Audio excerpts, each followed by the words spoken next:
as a marketer managing large media budgets across different channels, the thing that every marketer holds so near and dear to their heart is their first party data.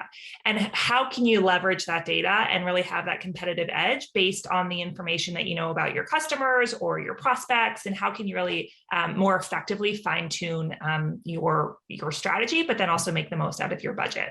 And a key component of that is truly understanding incrementality. How do you know that your media dollars are working? But importantly, how do you know that those media dollars are working effectively around the data that you have to continue to have that competitive edge? What does the measurement landscape look like? And truly, what is incrementality measurement? We'll start with a simple definition, Kiki, and we'll take it from there. What is incrementality measurement? Basically, it's the difference between correlation and causality. Okay, so even if you go back a few years, 3-4 years back, marketers would pull reports from Facebook Ads Manager or Google AdWords or Google Analytics, and whatever the attribution reports there say with respect to what Facebook drove or Google drove would be kind of taken as the gospel or the truth for what is the impact or the impact of the media on the business. Okay. It turns out that last click attribution or attribution reports in general are mostly correlational. Now, if you go pull those reports off on season during sort of holiday season, you'll see that the media gets a lot of attribution, and you pull it off season, it gets no attribution. So it kind of, your business sort of cadence or seasonality really drove attribution. Kind of, you can kind of see it with naked eye. It's really correlational. Now, not all of that media is fully causal. Some of it is causal, some of it is just baseline demand and market. Now, that's the problem we're trying to solve with incrementality measurement. Through a suite of typically experiments, we're able to distill or decompose how much of that impact is truly causal for the business and happened because of the media being market, and how much of that is being just baseline. Okay, that's the definition of incrementality measurement.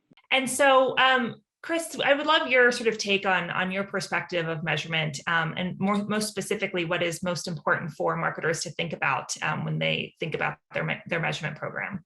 Yeah, so I mean, we don't do any of the measurement today. We kind of help support and enable the tools, the platforms like Measured, to do the actual analytics and validation. But what we've really seen kind of a shift, and I think we've probably all seen it over the last 10 years of chasing that user, that device around the internet, right? And there's been a lot of optimization and technology, frankly, companies built to do just that, right? And optimize. And so I think that finally things are shifting and there's a change happening to take on and move towards things like incrementality, right? Understanding what's actually impacting it and not just looking at last click or what we say, observation.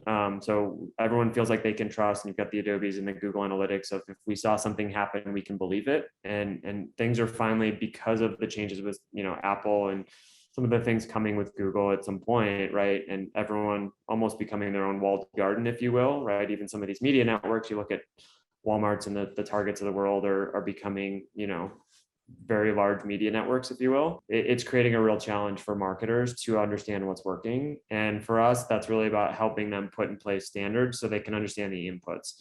Once data gets aggregated and you try and make sense of things like Facebook and Google and compare them, you have to have a common understanding, or what we sometimes refer to as a common data language, so you can execute and understand what's working and what's not working, and not have to try and clean up the data to try and make sense of it, such that you're able to make fast decisions on aggregate data, and not try and understand who clicked on something to trust that they're actually driving revenue or impacting your business. So you've talked a lot about getting data ready, and sort of what do you think is the biggest challenge around getting your data ready, and what would be your recommendation to actually start the process of getting your data ready? The software world, it's really easy to create software, but what is often overlooked is the number of people that go into it and the number of systems that touch all the way from a creative asset being generated, right? 5, maybe longer ago, but 5 years ago, it was really hard. The bottleneck was creating enough creative assets to do experimentation, to do testing. That's become much easier, right? Software has automated that process, but what just happened is the bottleneck pushed to the operations teams. So now you have thousands of creative assets to use and do the experimentation. But if you don't plan the experiments, understand the hypothesis, understand what the inputs were across those different teams, platforms, channels, what data is going into those campaigns, you're not going to be able to trust the output. And so what's often overlooked is that people problem, that challenge of there's still a lot of copying and pasting. I know we've kind of preparing for this, we talked about, everybody must be super sophisticated. And ironically, there's still people, rightfully so, struggling just to get around it. And sometimes it's often just the people problem. There's hundreds of people that are involved, different teams, coordination with your agency. And so, getting to that alignment and getting to that, coordination of the data is often the biggest challenge we see. Yeah, that really resonates with me. I mean, we've talked a little bit about hiring, and when we think about hiring for your more modern marketing team, it's not just hiring people who know all of the channels and can execute well. It's really hiring people who can take all of that data in and understand how this data comes together and how to make actions off of that data in coordination with the platforms and technology that are needed to help do that. So building off of sort of the people aspect and making sure that you've got the right people in place, Madan, how do we then think about that from a marketing strategy perspective and incorporating different channels? And as a marketer, we're working through different parts of the funnel. How should we think about that as it relates to measurement? Yeah, it's an absolutely pertinent point to just following up from what Chris said about, I think you used the word data language, Chris. I think we use the word taxonomy as the sort of to describe the same thing, or a media taxonomy, right? And why that's relevant is that a lot of times when people are trying to understand media effectiveness, the way they describe it is that, what does my Facebook program do for me? What does my Google program do for me? What's my direct mail program do for me? It's kind of how they think about it, right? And that's also primarily because there are different teams typically working on that. The Facebook marketer typically is a different marketer than the search marketer, than the direct mail marketer. It's kind of a different groups. And so they can ask him the question, what does that program do for me? But those programs are not a monolithic program. In many ways, you don't buy Facebook, you buy awareness on Facebook, or broad audiences on Facebook, or interest on Facebook, or you retarget on Facebook, or you buy a CRM list on Facebook, right? Similarly on Google, you don't just buy Google, you buy non-branded terms or branded terms or shopping, or you go by YouTube or display and whatnot. And similarly on the direct mail, you may hit your list or rent list, whatnot. So they are not monolithic programs, but they are actually different parts of the funnel that you're targeting. And that has a lot to do with how to evaluate those programs. In many ways, it makes no sense to compare Facebook prospecting and retargeting.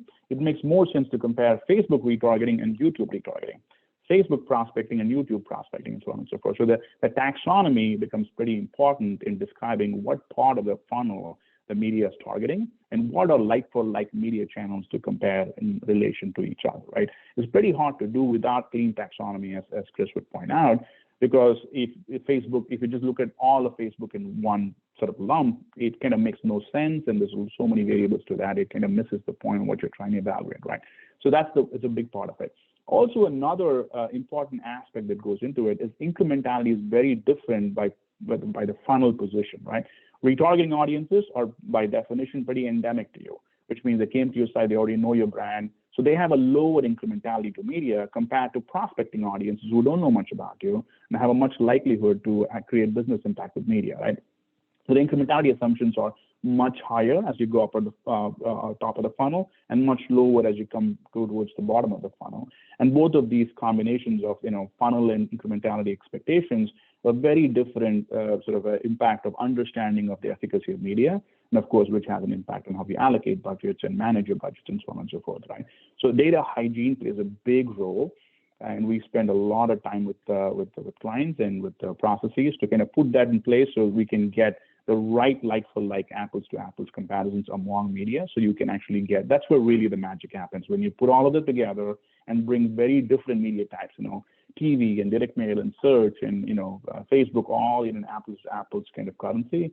Now you can make relative decisions that really opens the sort of, that's the magic that opens the opportunities and efficiencies for marketers. Yeah, that all of that really resonates. I mean, I feel fortunate that I think we have a pretty sophisticated marketing program. We're fortunate enough to have a stellar marketing analytics team and BI team that helps us run it day to day, but we still manage our budget in 3 different categories. We've got our performance spend, where we're hyper focused on incrementality measurement, but then we have separate spend set aside for awareness and testing, knowing that exactly as you're talking about, there are certain aspects of the funnel or even certain channels that are incredibly incredibly hard to measure. And so focused on, we'd love to, we're moving in this direction of being able to measure everything holistically, but in the absence of that, the easiest thing is to actually really carve out budgets separately and be hyper-focused on the media that you can control from a measurement perspective.